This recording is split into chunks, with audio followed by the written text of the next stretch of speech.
Welcome to Our Next Existence by Katie and the Chorus. I'm Katie, former technology strategist turned reluctant spiritual medium, and I channel messages from the Chorus, a group of beings just beyond our sensory perceptions who are loving, expansive, and who greatly enjoy sharing their perspective of us.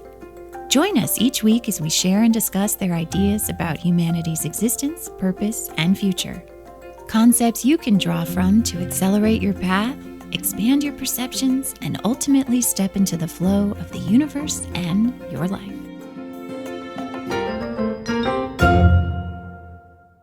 Welcome back, everybody. I'm going to start by telling you a story that's been coming up a lot this morning. So, early in my awakening, right after I had my son, we were living in a rental home. We didn't really know where we were going to move to, and stuff was up in the air. And one of the ways I was dealing with a lot of these life shifts that were happening and continue to is I like rearranging my house.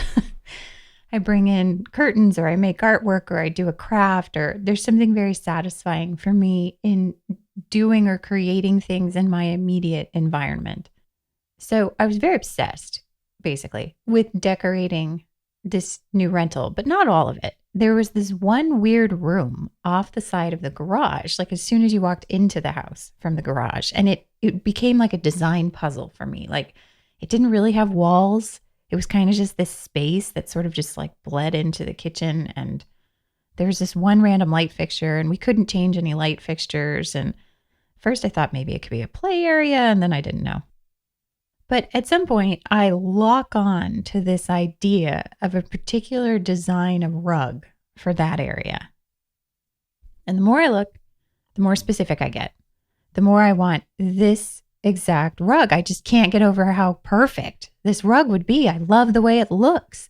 It was white, shag, with like a crisscross pattern on it in black.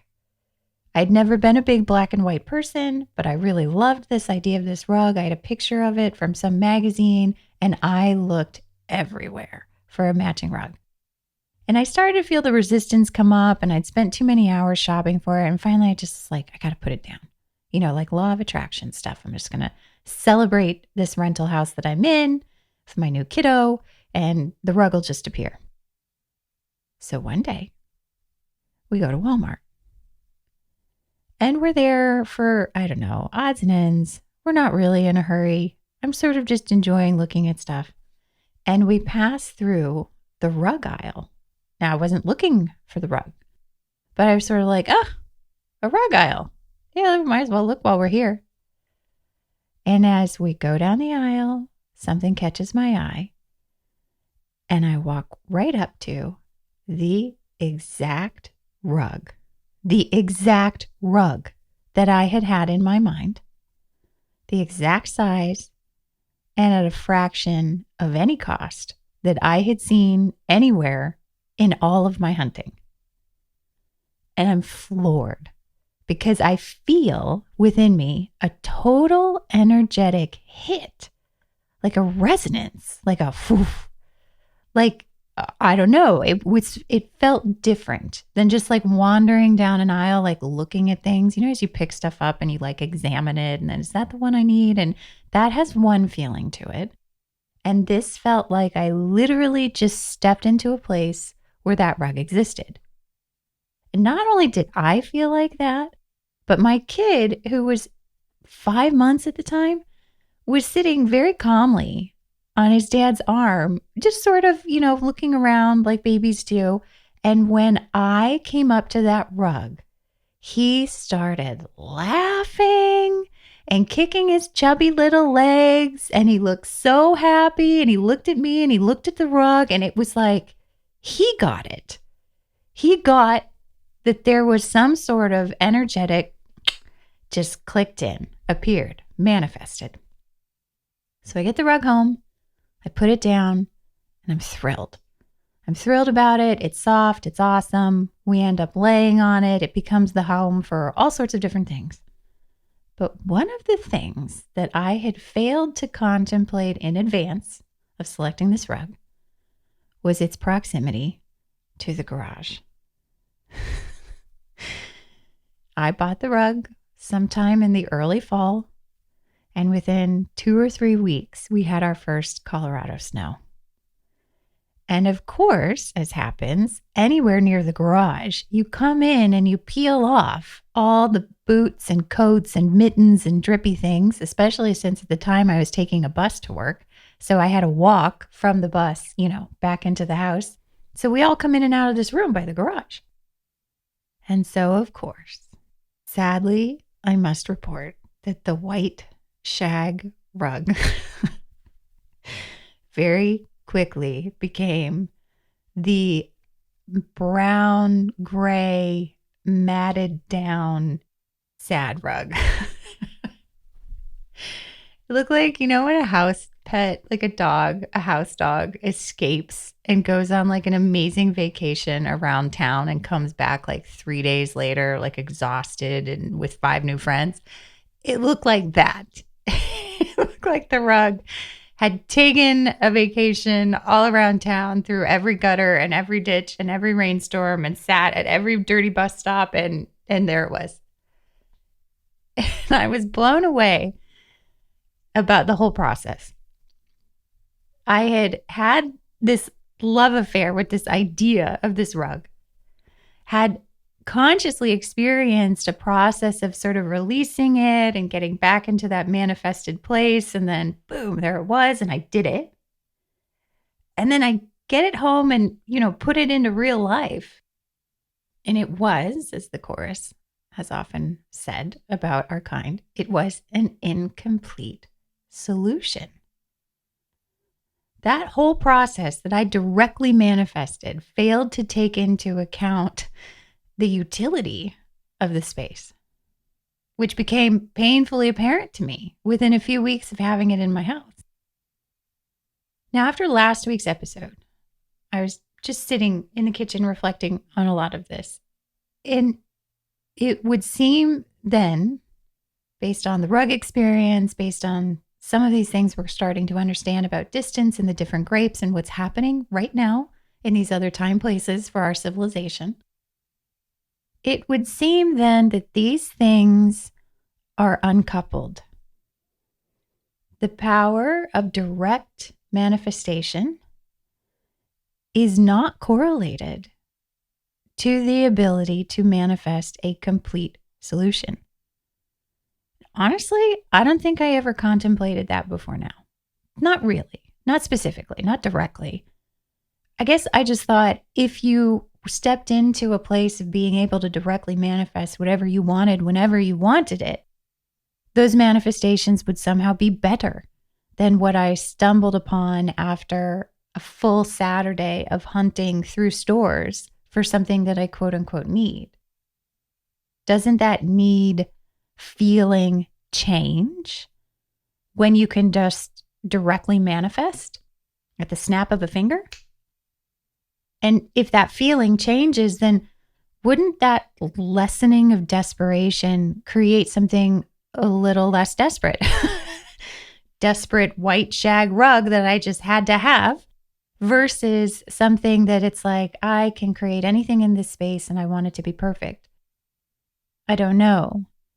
But I do think it feels a lot like the infinite variety of the universe to say that in a sea of possibilities, it could be possible that there are civilizations out there who are very powerful at directly manifesting things and may not be that powerful at manifesting complete solutions.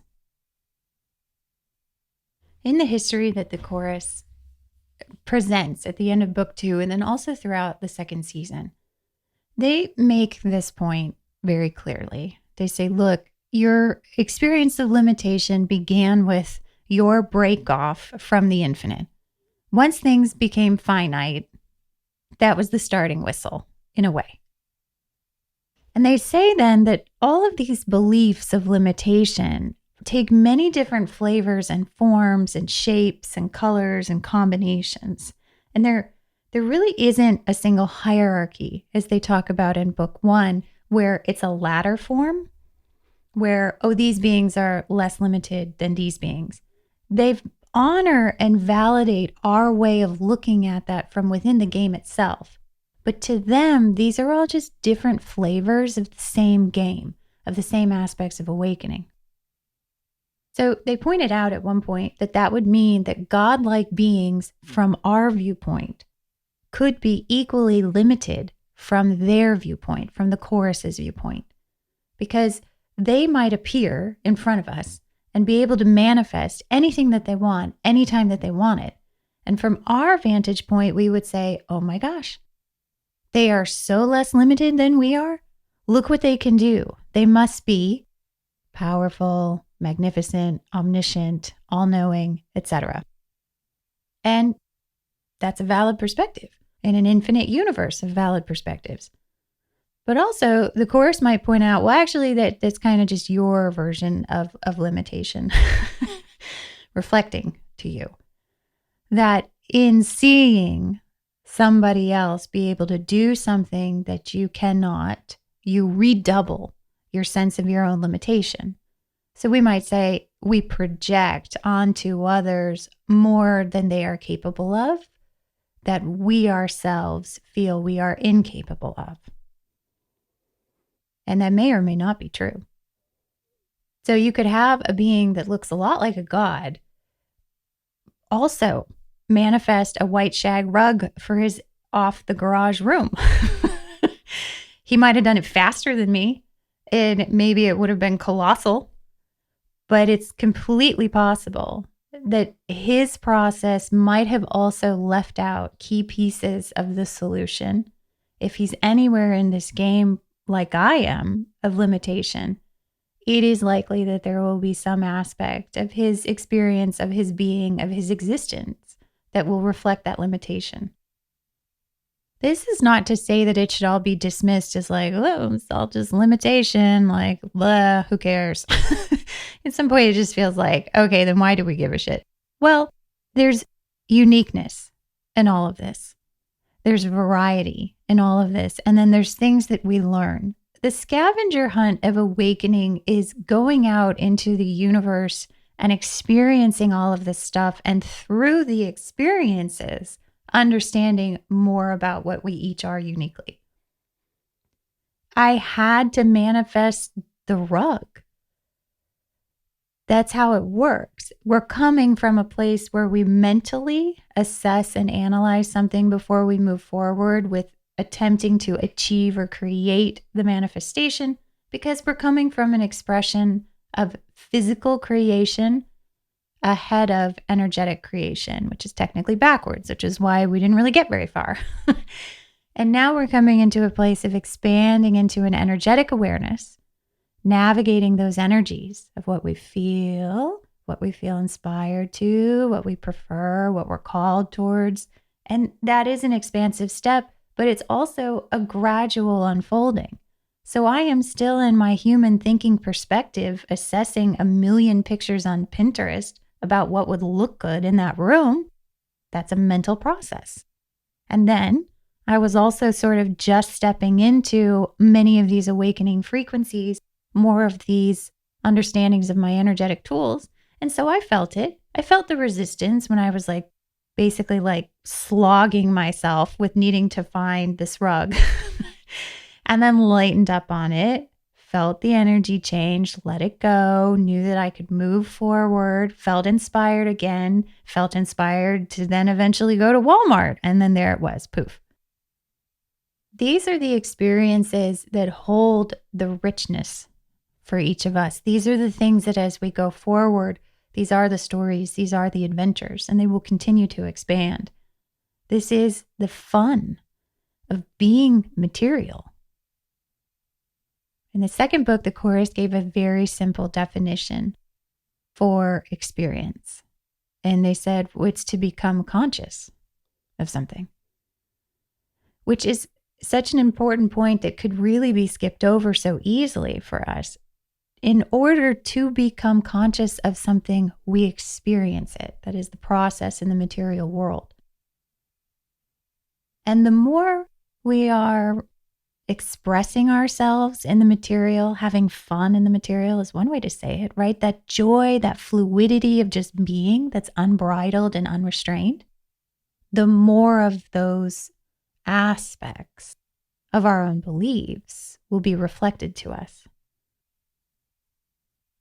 Now, depending how you're feeling about beliefs of limitation right now, that could sound horrific.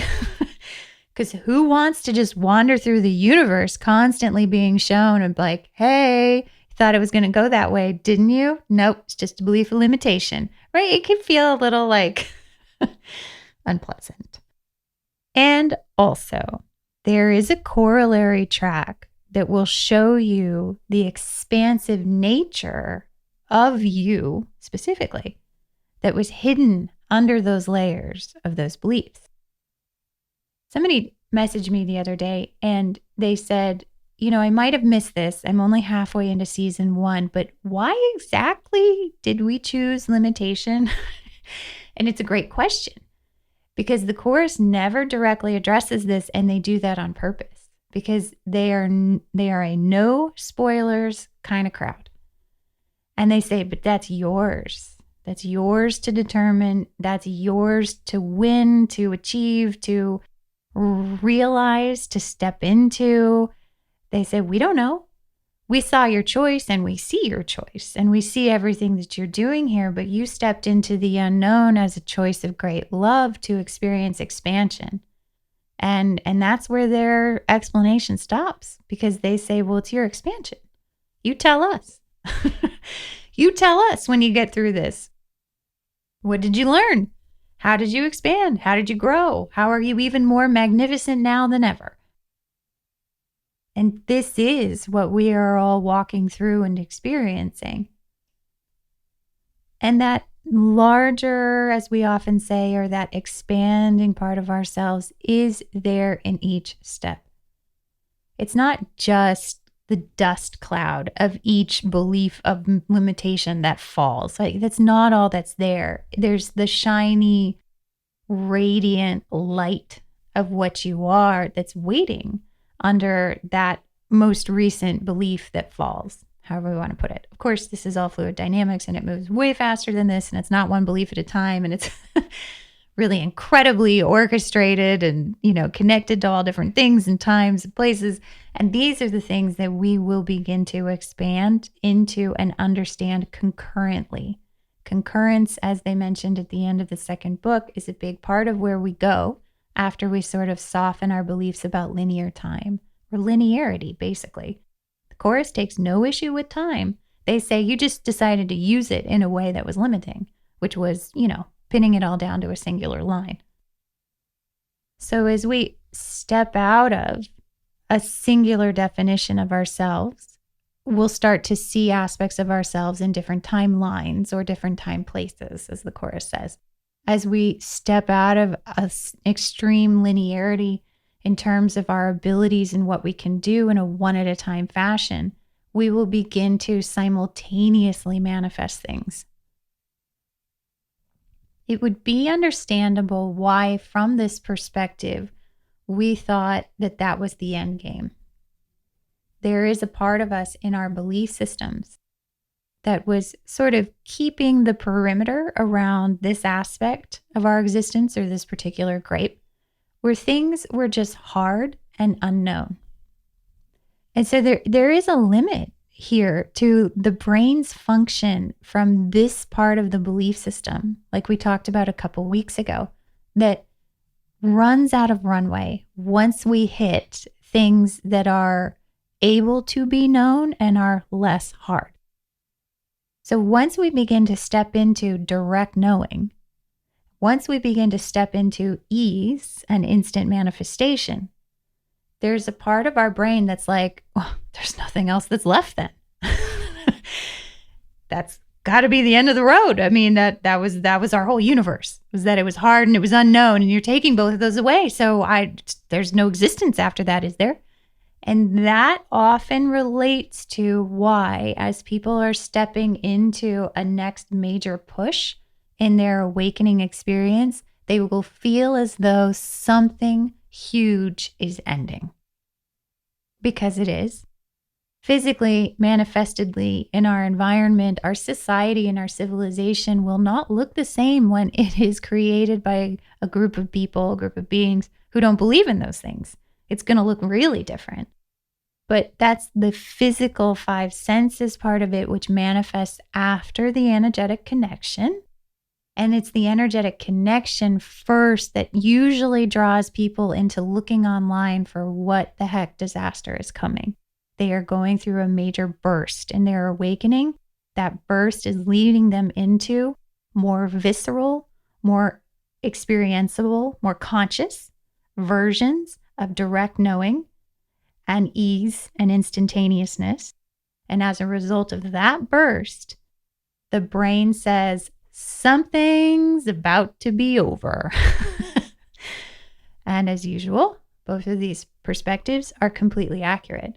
They're just two different perspectives. One that you're just beginning to step into these energies, and the other that it's over.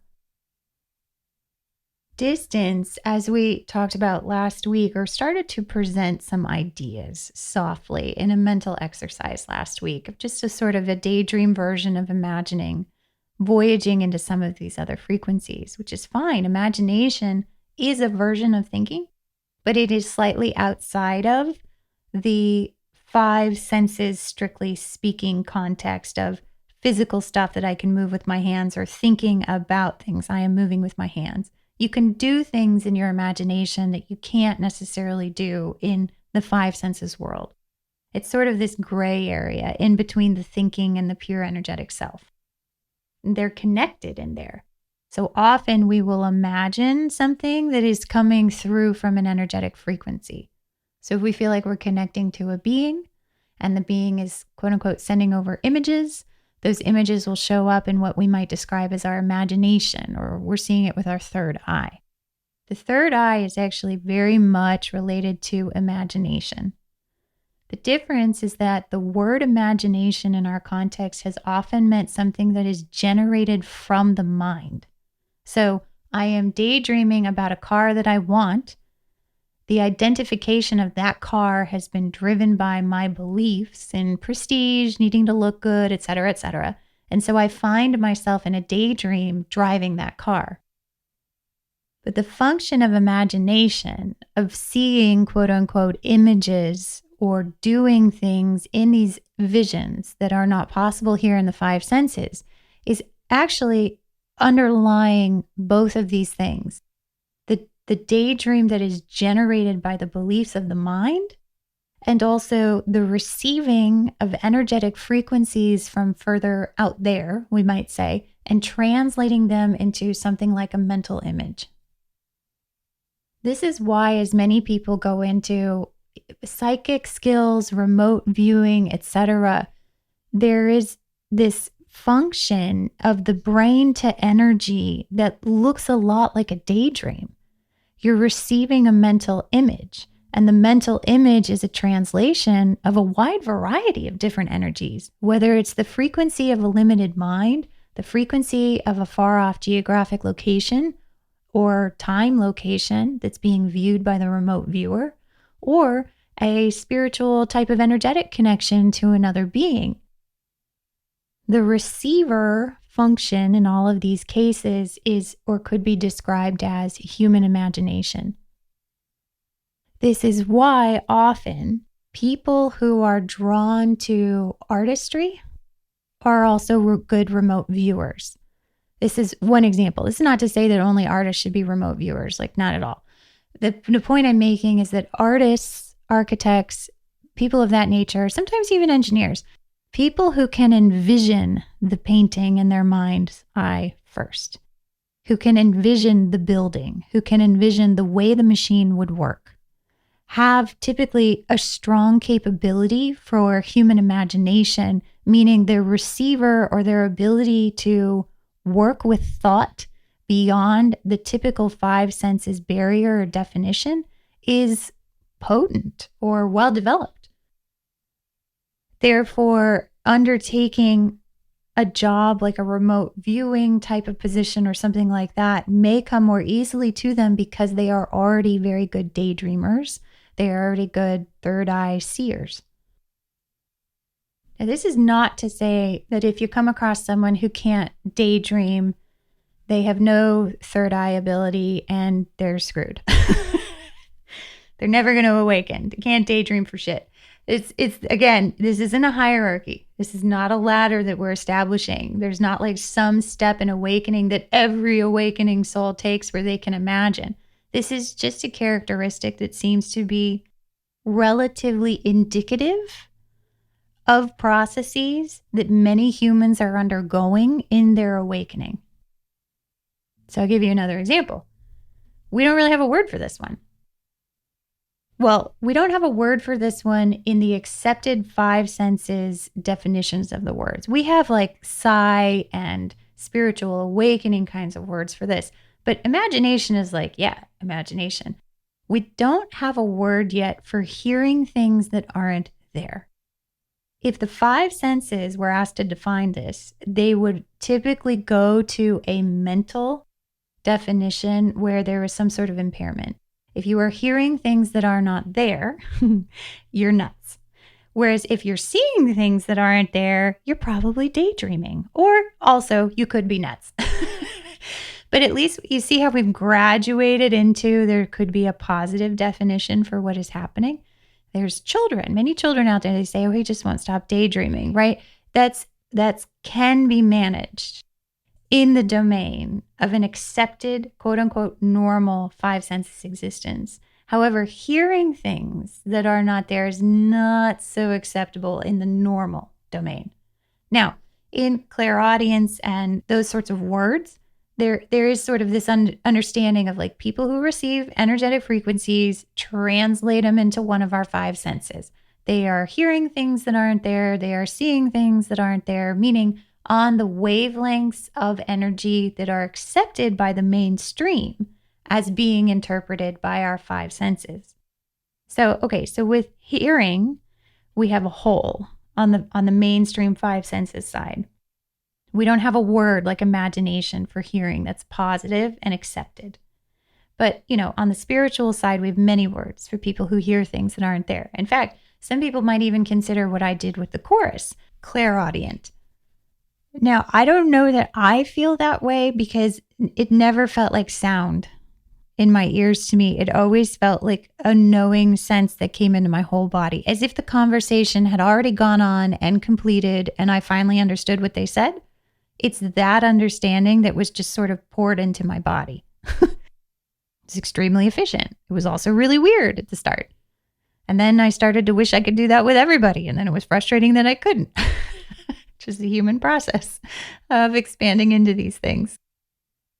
Okay, so what is the version of remote viewing for clairaudience, for hearing things from these other frequencies? It's a great question, right? I don't know that I have the answer, but I'm pointing out that do you see how these are dripping in? That we have an ability to perceive things energetically, which becomes somehow translated into our minds, which then we do find ways of applying them in our reality. Or said another way, our reality expands to meet those abilities.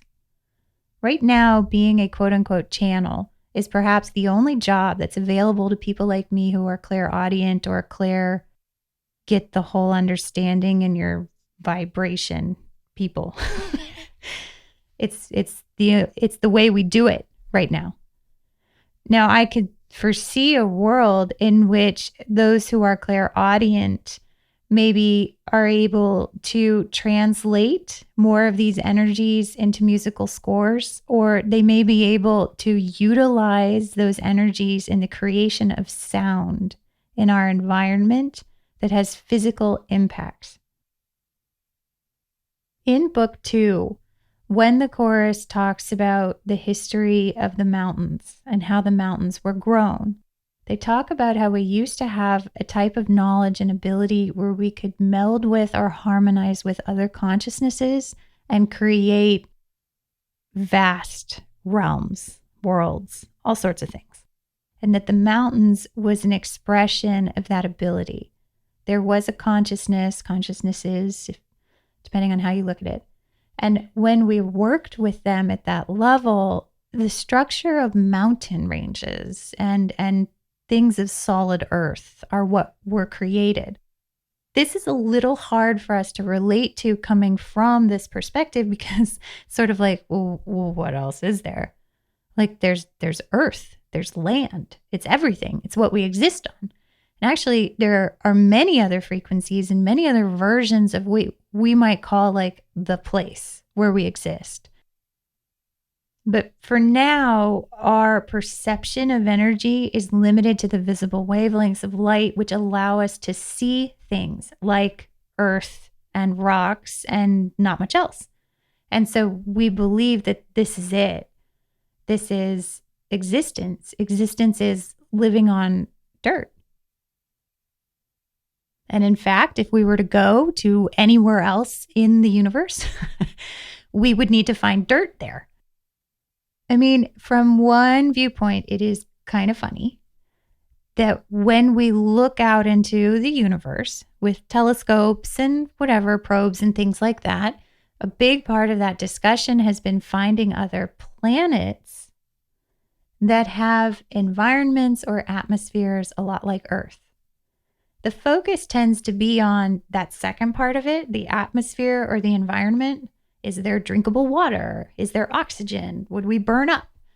But I mean, there's an even funnier underlying premise, which is we're looking out into the universe for specks of dirt. We feel like we got to land on them. Like, how else would we grow food and feed ourselves? And what happens if we stay in a spaceship for too long? There's so many underlying assumptions about the human existence that go into even the formulation of that question and that search.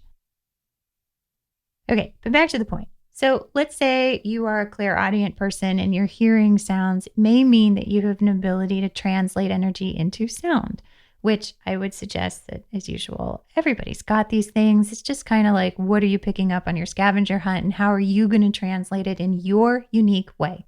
You are unique unto creation. And so there are going to be things that you're going to do with these energies that nobody else can do, period. So the chorus points out in their history of the mountains that as we plunged into limitation, we sort of forgot how to connect to the consciousness of the mountains. And we, I don't know, became a little caught up in our own drama. And, we're busy doing that for a few years. And then we lost the mountains and we were like, oh, crap, how do we do that again? So as you can see, we were already in a process of forgetting, which is disconnection. So we were already disconnecting from those frequencies where we knew how to do that stuff.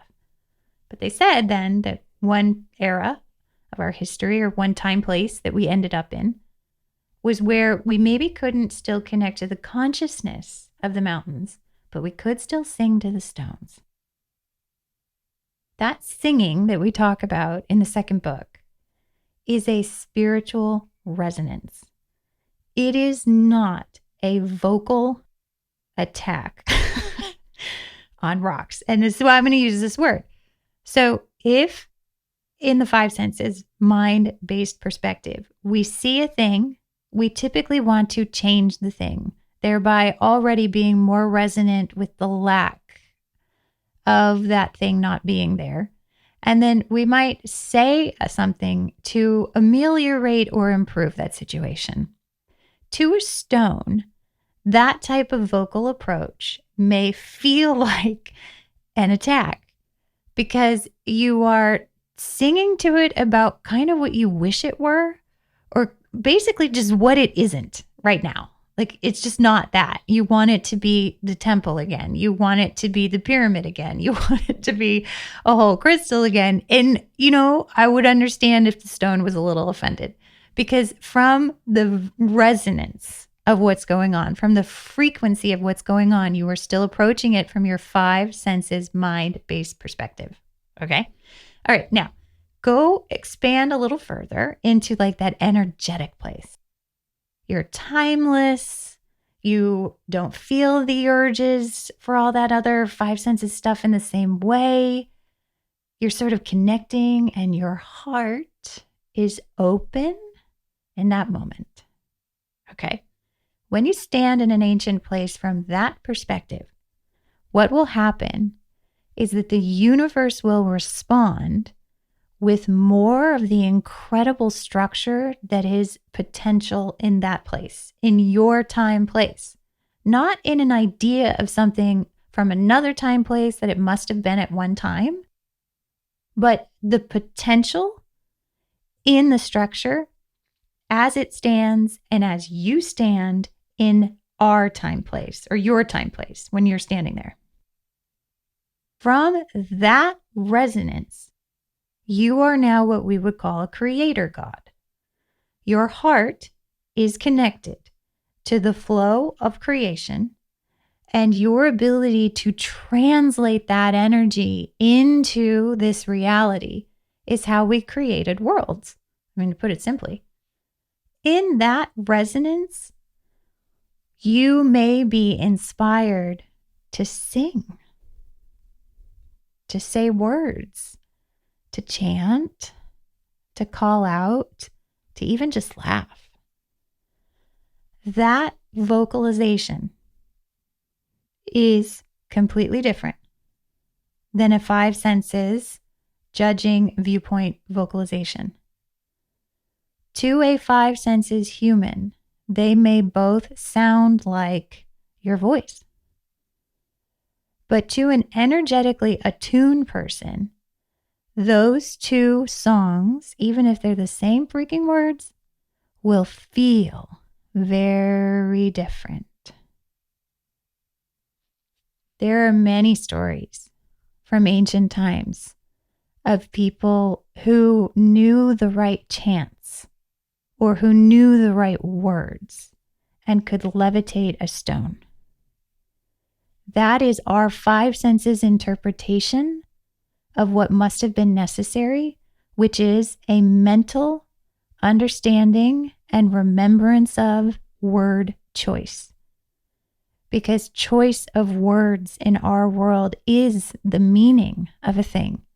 We construct the meaning based on the sounds that you say and what those sounds mean to all of us. In reality, what those people achieved in those moments was a type of open-hearted, energetic connection to that larger potential of what was in front of them, and had sort of worked through ways to wield it.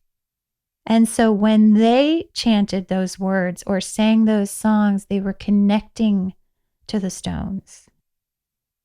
It was never actually about the specific words. Now, sometimes in our reality, can specific words mean a thing to us that then results in an open heart? Yes. Which is exactly what the chorus does with their words. The chorus may have said a series of words that anybody on our planet could say, and yet you will feel a release or an open-heartedness or something that goes beyond what those words alone might have been able to convey. And you feel that because there is some mental translation of what they are conveying that has assisted you in that opening. You know, we give the brain a lot of crap. We're like, the beliefs, the thinking. God, I wish I could just be done with this.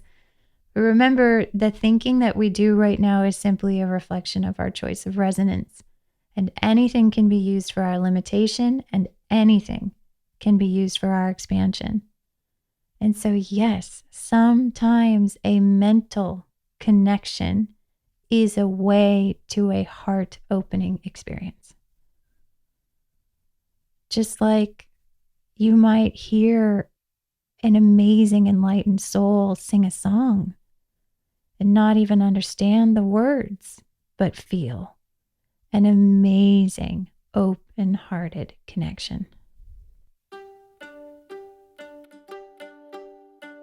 We can directly manifest a rug by being in a state of appreciation and open-heartedness.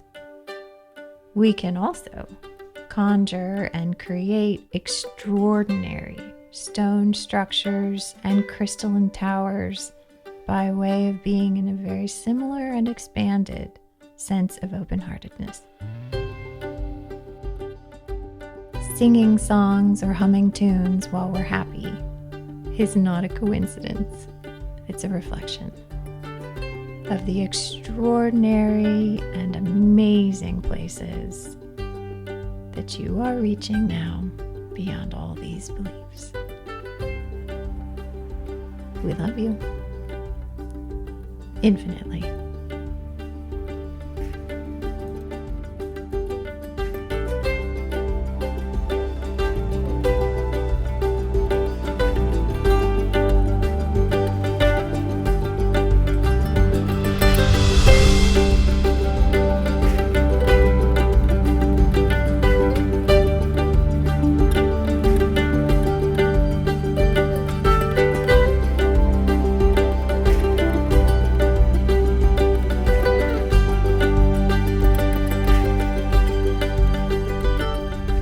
Thanks so much for listening. We hope you found these messages to be helpful.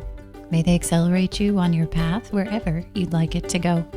For more information on the books which correspond to these podcast seasons, our podcast, live events, or how to get in touch with us, visit katieandthechorus.com. Thanks again. See you next time.